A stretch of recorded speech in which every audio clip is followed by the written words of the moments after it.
Well, it's hard to do justice to these marvellous papers and position statements, and I don't think I will manage to cover them all, but there are certain points that I think that they have brought out beautifully, which I'll return to. The only preparation I could do this, I was told no preparation was needed, was to reread an essay by Derrida from the 80s called The Principle of Reason, the university in the eyes of its pupils. And I came upon a quotation, which I had underlined long ago, about the way in which the university artifact has reflected society only in giving it the chance for reflection. That is also for dissociation. Very interesting use of that term. The time for reflection here signifies not only that the internal rhythm of the university system is relatively independent of social time, some of us know that all too well, but it ensures for it what he calls the great and precious freedom of play. Now, I read this, my first take on this was to say how extraordinary that statement now seems in the age of impact and all that we've heard today about the economization of the universities. But then as I refreshed my memory of the essay, I realized that in fact he was already fighting a kind of rearguard action against what was being called professionalization in the States, and what was, I think, driving, even then, and Martin knows more about it than me, the pressures within the French university and policy government relations about the greater technocratic dimensions that were being demanded of the university. Martin's nodding, so I'm glad I got that right. So I think that, again, as we found from Michael's paper, very informative work, some of these discussions are not new. They've been waves that go back not only to the 80s and Derrida, but to a book which I'm old enough to remember, Warwick University, Inc., which was the first radical attempt to really get at the way in which universities were being driven into the arms, as it seemed, of, as it were, car manufacturers. The fact that Warwick has done very well in the humanities may disprove all of those anxieties, but it was nonetheless the first inkling that universities were going to be asked to survive by getting into much closer relations with industrial and commercial interests that might not have the same priorities as the universities themselves. Now, to go back to what people have been talking about, people gave very interesting examples, and each of them, I think, told us something about the disciplines they were coming from. I think Stefan gave us the wonderfully pithy, dispiriting proposition that universities need more money, so they were going to be asked to justify themselves by getting more money. And he suggested in the end a posture in which all one could do was, I think I heard him right, hold one's nose. Maybe I got that wrong. But I think what he was really saying was that we needed a much more dexterous deployment of the vocabularies of argument and perhaps less defensive, but more appropriate ways of thinking and talking about the value of the arts and humanities. That certainly, as many people have observed, that one could not really say that the exercise of skills or new findings would characterize the function of the university at the present time. In other words, I think underlying this is in some sense a much older debate about what the function of reflection, criticism at the present time is, and to what extent the university can possibly afford to be dissociated in the rather specialized term that Derrida, and I think utopian term in which Derrida was positing the possibility. I don't think the university can be dissociated in that sense. Its posture seems to be much more appropriately that of critical engagement. And I think the same goes for humanities centres.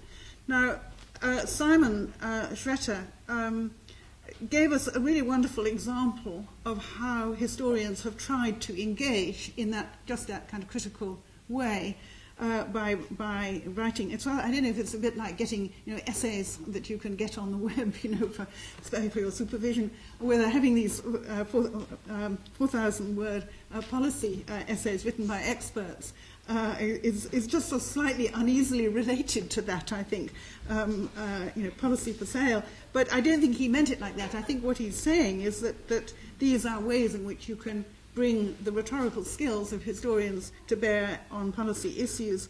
And he gave a very good example of how one could actually rethink something like the Industrial Revolution, and that the communication of those findings of very careful patient research actually might change policy by showing that policy had the wrong model of the Big Bang of the Industrial Revolution. I thought that was very instructive. Alan Hughes, was really in a way pursuing the same line, which was to say that if we actually do research on how research works or how it gets into the public domain, what you find is that if you take a very narrowly econometric commercial view of what that relationship might be, you find, surprise, surprise, 1%, but only 10% of non-humanities fields, but 1% are doing that kind of work. But if you broaden this out, you find a much more important kind of engagement. And I think this argument against the instrumental and in favour of a wider perspective is totally appropriate. Fenella Cannell gave us a rather wonderful example of Weberian reflection on the function of the university, rather pessimistic one, of course, and in its comparative mode. And I think what she offered us was something called the comparative imagination, as something that is distinctive of the non-divided humanities in the much wider sense that includes the social sciences, as I think it should. And in her example, I think she really came back to this question, well, what is it for? What is life for? What is learning for? The material understanding of the world may not give us answers. And she used a very interesting word, disinterestedness, which of course made me think of Arnold. And the other side of that she pointed to was the enormous importance of academic freedom and the Haldane principle, something that seems to have been forgotten, and the idea that the ESSRC are most interested in these themes like economic performance and growth that are policy-driven. Actually, I think it's interesting if you talk to both of those, the HRC and the ESRC, they're all very interested in the bubbling up of ideas from underneath and very worried by the way in which research is being policy-driven and trying to find ways around that. But I think her point that the narrowing of the range of research, that point I think is very well taken as a risk, and that a risk that comes out of the real misunderstanding of the university, the sense in which the university has a relation to and in some sense a mission for the public. Martin gave us three wonderful examples of la condition postmoderne, the knowledge, prophetic view, knowledge will be produced in order to be sold, the goal is exchange, the commodification of knowledge, and also I think a very charming example of the importance of foreign languages, and of the first record, and his I think, lively affirmation of popular culture as well as high intellectual culture and the connection between us. In a sense, I think he's arguing that the humanities allow us to understand the relation between Lyotard, if you like, and the production of cheap, affordable records. How dated that seems, 1979.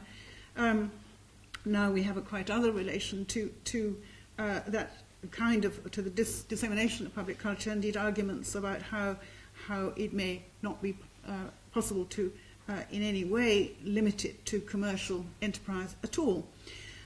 I think that what these examples show us is extraordinary mobility of mind on the part of the presenters, and I think the real attempt to deploy the different kinds of weapon, if I can use that term, to communicate, whether it's writing policy documents, whether it's suggesting that there are interpretations or comparisons that will always illuminate. the field of concern within universities that is not only within, but is always as well outside. And perhaps we should, I should end, I don't see my red card yet, it must be coming up, by saying that I think that this sort of event is really about how you produce a discourse that is more persuasive than the one that the HRC tried when it said, well, it's good that 8 out of 100 people go to the opera, or a bit of the Hadrian Wall excavations have revealed us something we didn't know about the Hadrian Wall, and this is the kind of soundbite the government should be pleased about. It gets into the heritage industry and so forth. I think that those terms have shown to be have been shown to be pretty impoverished and not helpful. And I think the development of arguments, debates, and public activities, whether they're in the House of Commons or here or at the British Academy or in the newspapers, are just absolutely crucial at this moment. And the question is somebody listening besides ourselves? And I think that question is very important. Are they listening? Okay, I'm going to stop there.